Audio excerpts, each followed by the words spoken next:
everybody is used to saying machine learning or large language models, or now it's AI. So whether you use chat or Claude or name your one, all roads lead to ultimately being that authentic self. This episode is brought to you by Executive Help Now and powered by Livestream Editors.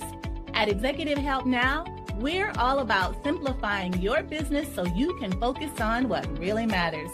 From streamlining operations and managing your back office to producing podcast shows and keeping everything organized, our team is here to help you thrive. If you're ready to make life just a little bit easier, hit us up at www.executivehelpnow.org.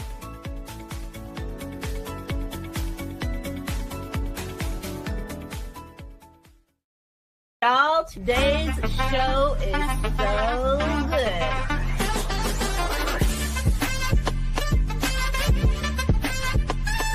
But number one, I've never seen an intro like that.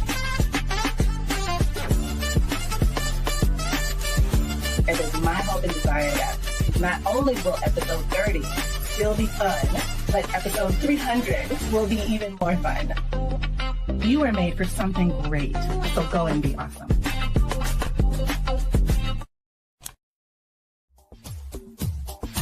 Ten seconds remaining.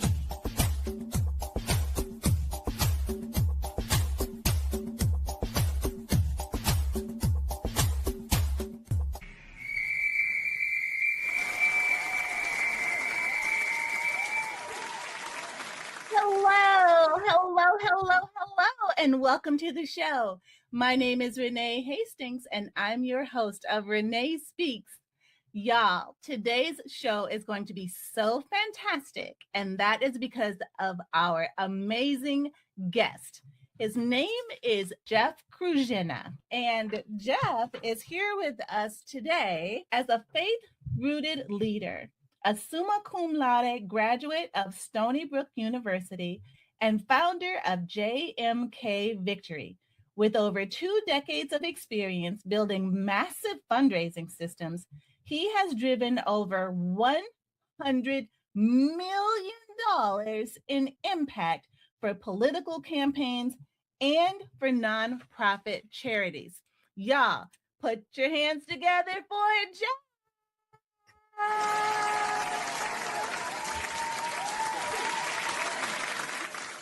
Hello. Hey, Renee. How are you? I'm doing well. Beautiful Friday. Awesome.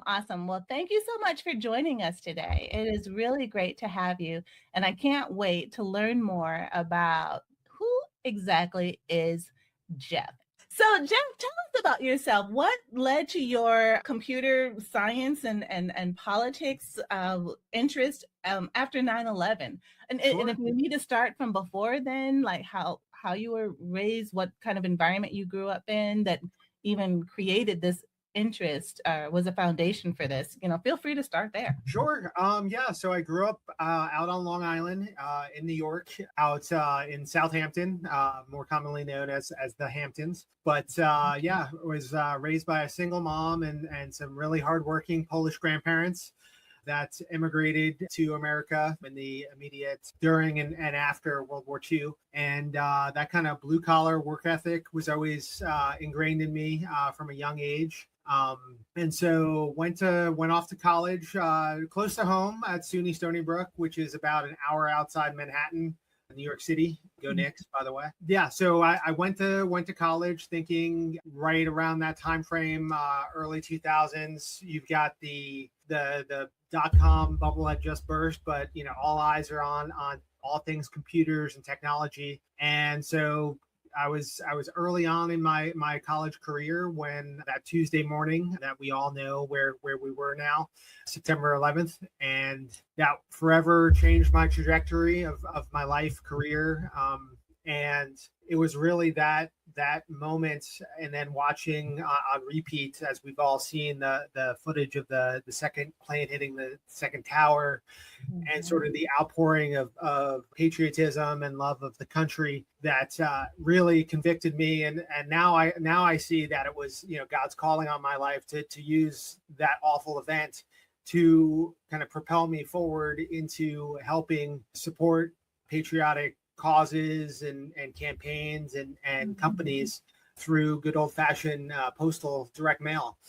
And I've built a career now over the last 20 plus years since graduating college and switching my major from completely polar opposites of computer science to political science.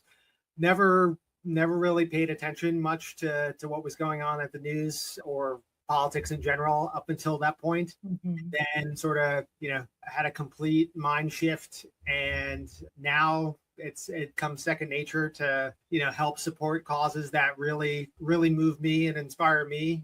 And, I'm just blessed to be able to connect generous donors with worthy causes through the medium of your mailbox. Wow. Wow. How noble. That is so fantastic.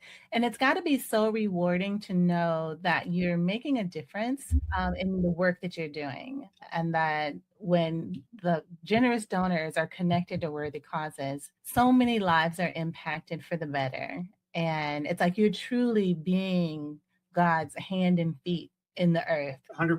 Right. And so how did that shift from computer science to political science shape your vision for leadership and impact? Sure. So going from, the tech world of being, hidden in a computer lab somewhere to being kind of out front and being on a show like we are right now having this conversation, really, that leadership and really the stewardship too, because we're all children of God, understanding that God is, while my title may be founder and CEO on paper, we know that God is the real CEO of our lives and our companies and everything we're doing here is just stewarding everything that he's blessed us with, both talent wise and just how we live our lives day by day. Yeah, 100%. I've heard God referred to as a CEO of every business,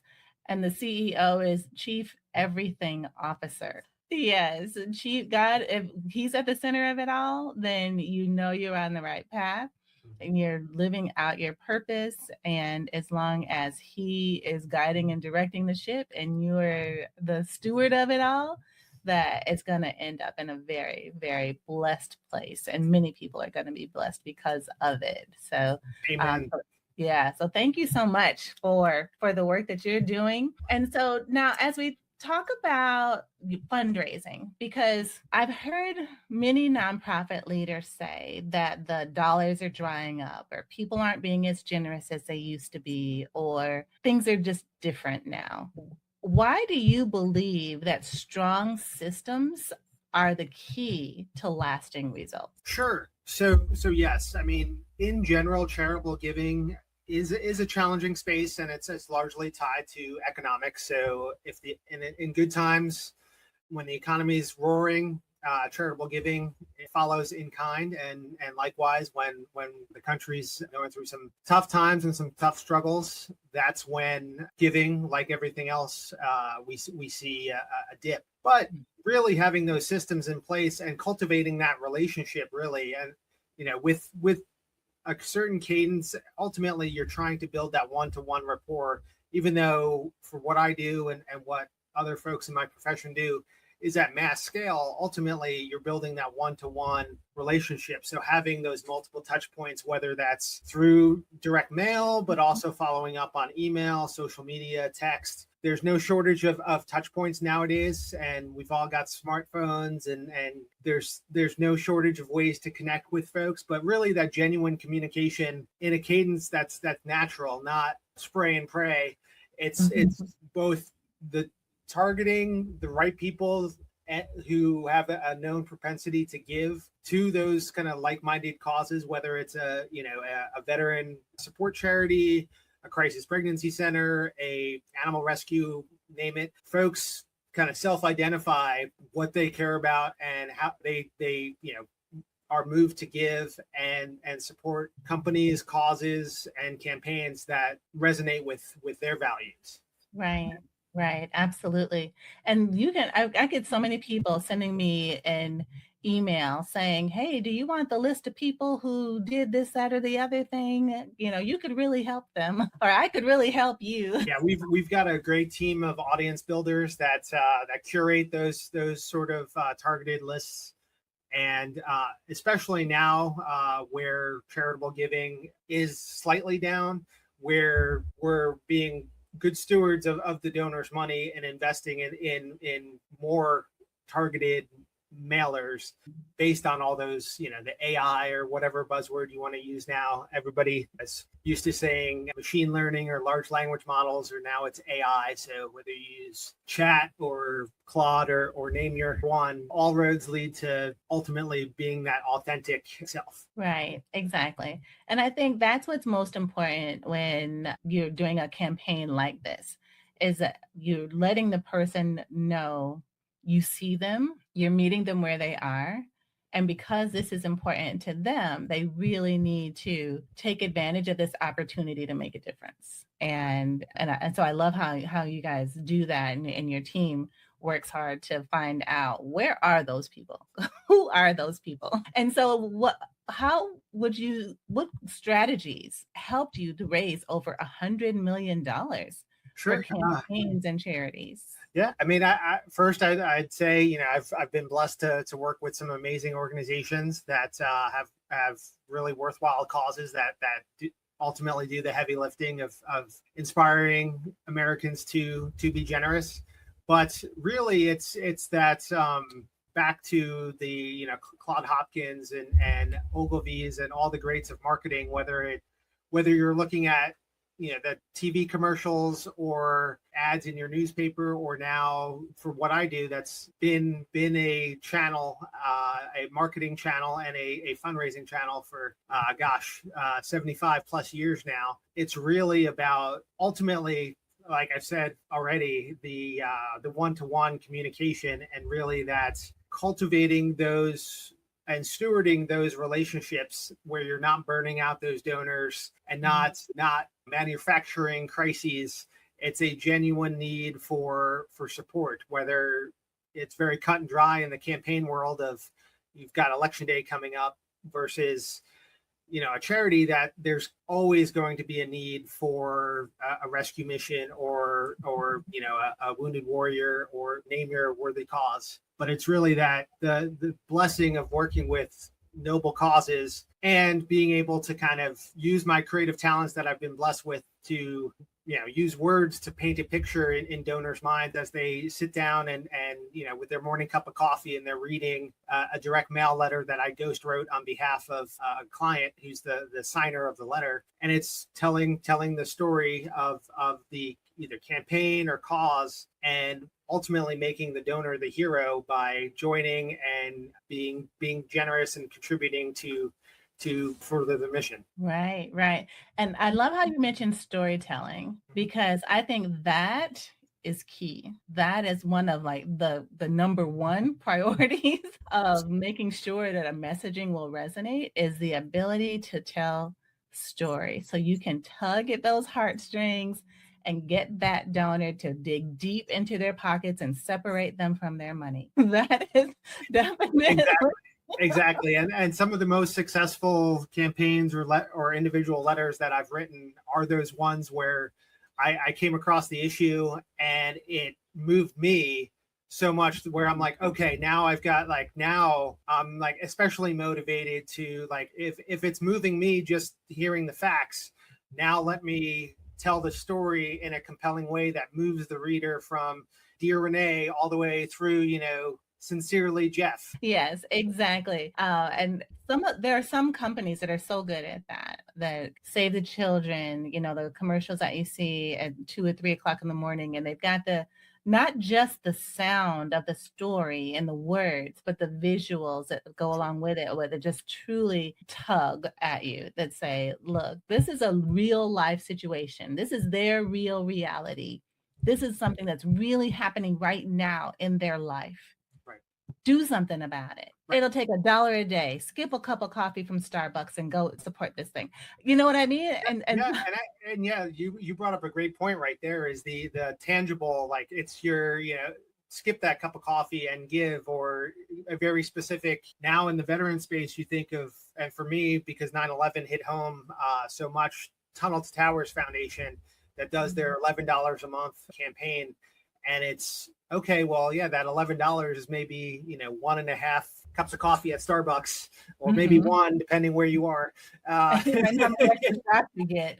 Yeah, exactly. And by making that sacrifice and giving to a worthy cause, you're having that generational impact on that Wounded Warriors family, or, that St. Jude's family, or, all these kind of well-known charities. And there's thousands of them that operate locally and nationally and internationally too, that we are proud to come alongside and help. Yes. Oh, that is so wonderful. I mean, and I can see that it really does make a difference. And this is something you truly also feel very passionate about, because you've invested $100,000 of your own money to, in fundraising, or investing into others, giving back to the community. What inspired you to do that? Yeah, I mean, a little bit of investing in myself and the folks that come alongside me and now work for JMK Victory and our sister company, Dominion Strategy Group. And there's a lot of sweat equity that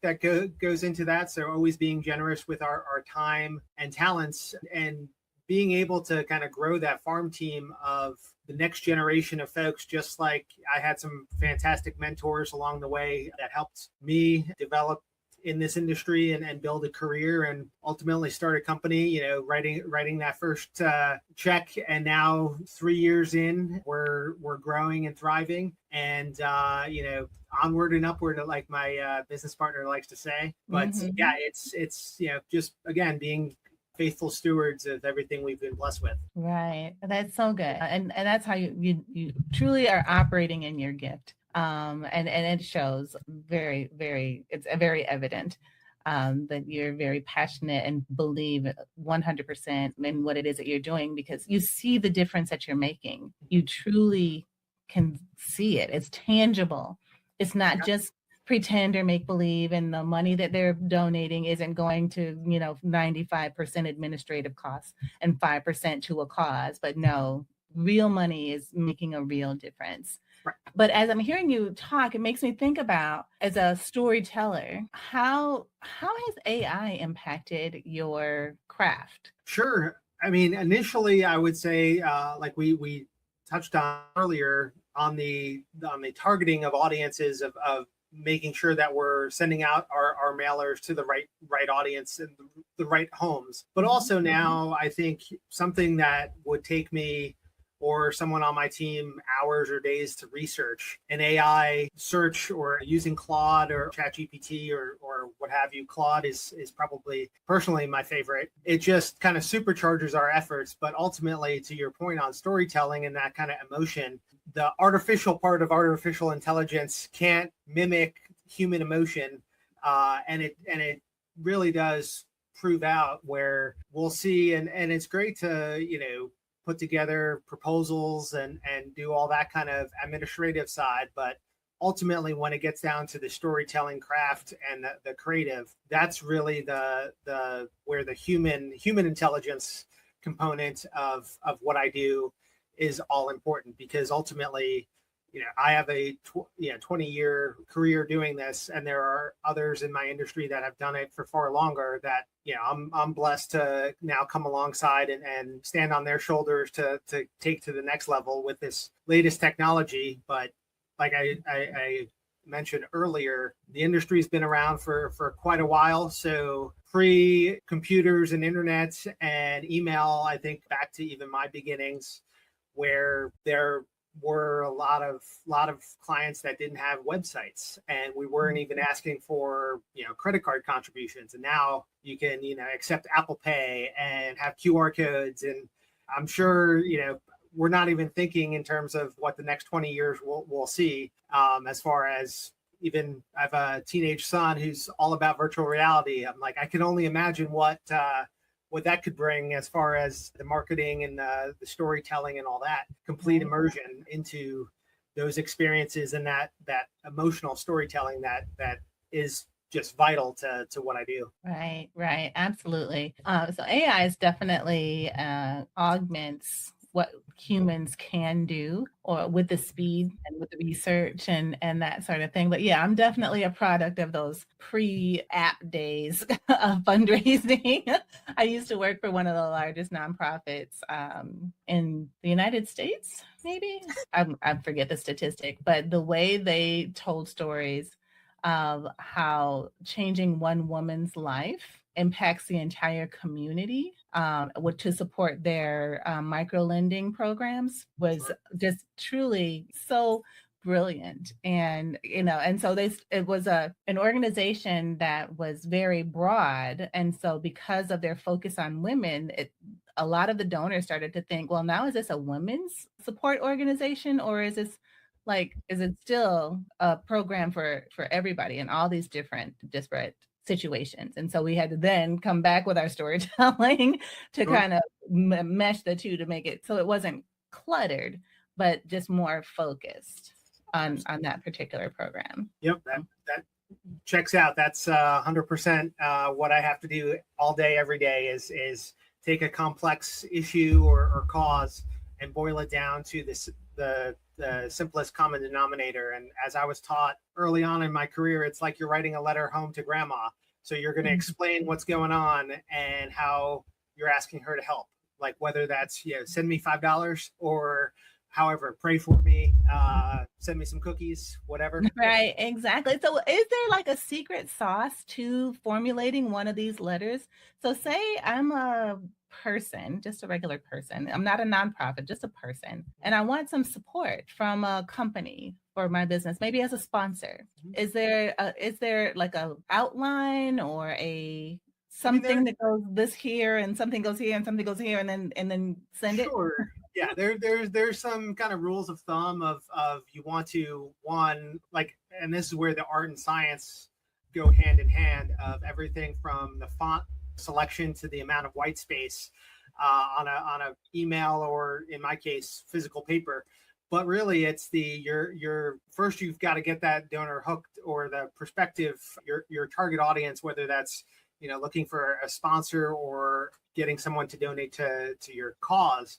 It's that immediate, you're drawing them into what the issue is, and then you've got to keep them. So the repetition, whether you look at different politicians and how they speak and have, catchphrases and different calls to action, talk about their website, where they can give, like all those sort of things. It's marketing 101, really. It's in the case that you set up, it's really selling yourself of why would I want to be an advertiser on Renee's show? It's because of her audience and the caliber of guests she has on, and the quality of those conversations, and the learning that folks that tune in will get. And ultimately, advertisers would be smart to sponsor your show, because they're going to get in front of the right audiences, because Renee commands a large audience of the right kind of folks that would want to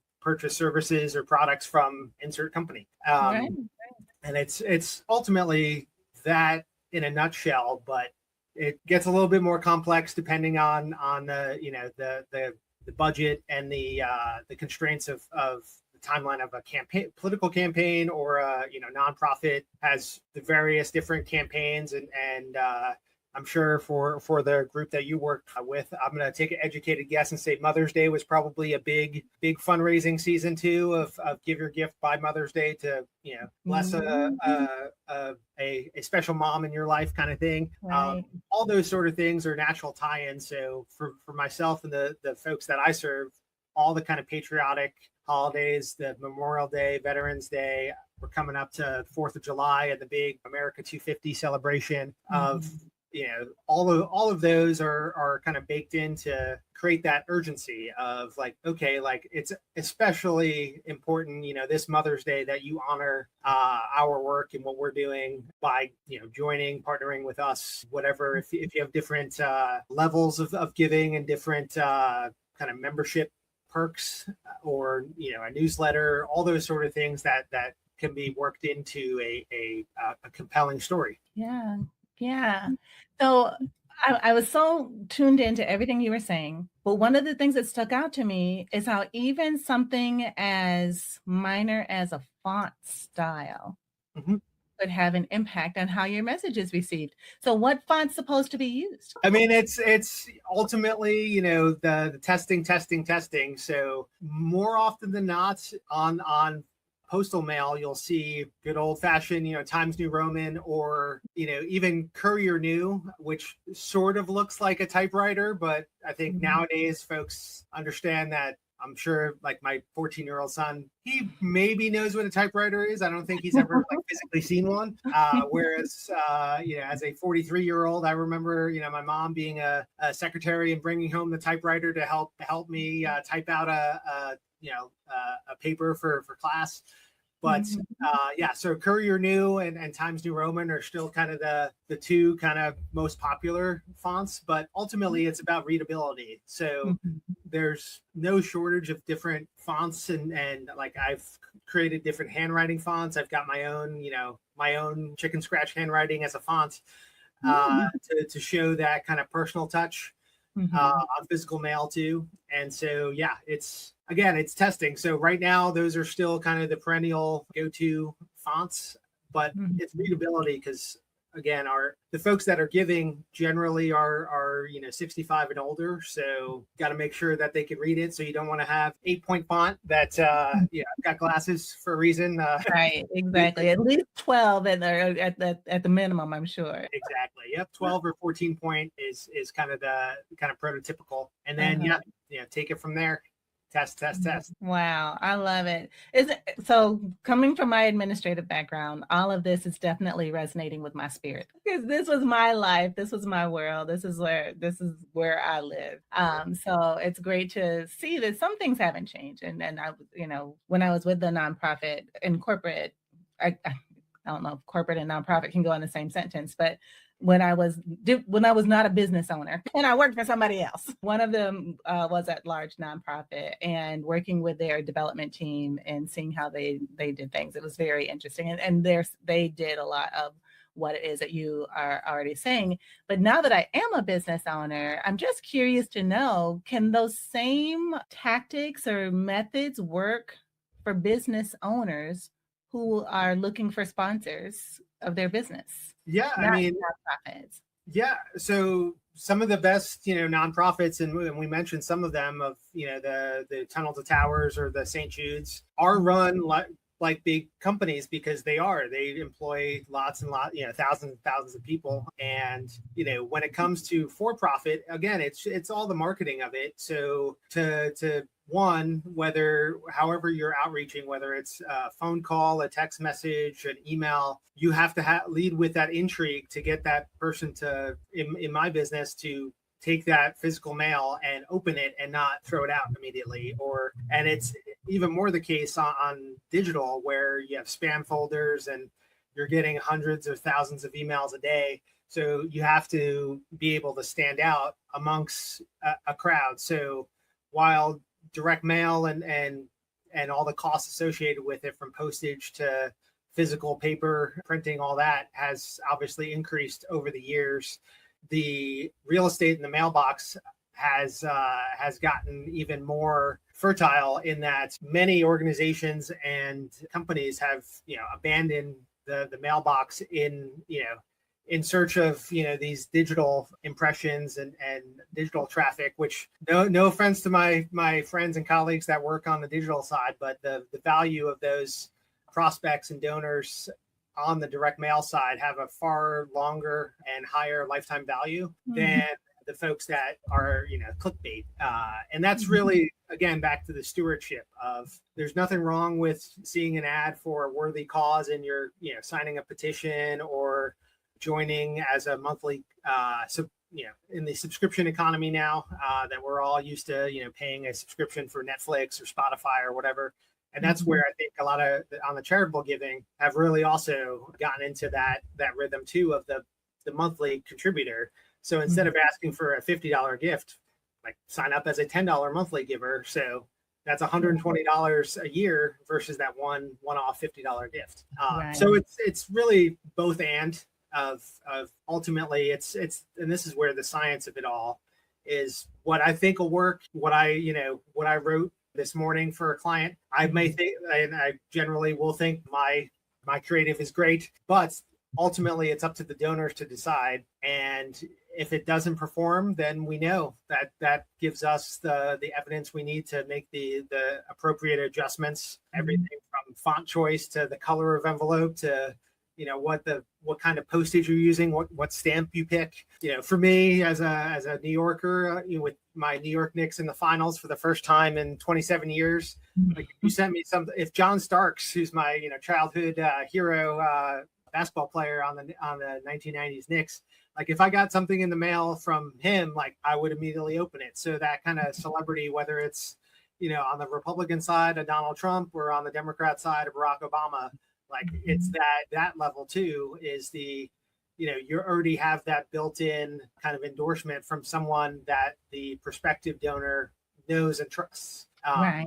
And it's just fun and this is where I think, back to, my college career, going from computer science to political science, is that kind of analytical mind that I've been blessed with too. And now having a career doing creative work, it's the direct mail side of it is really that the marriage of the art and science of you're constantly tracking and looking at numbers and A/B testing and making tweaks and tests around the edges to improve performance in fundraising just across the board. So it's no shortage of new tests to think about and try. Right, exactly. And as someone recently just said, just try it. You never know what's going to work and what's going to stick, what's going to resonate. Just try it. And I love how you tie it all back to the numbers test. What worked well? What didn't work well? How do you know it worked well? How do you know it didn't work well? What are the numbers? Because numbers don't lie.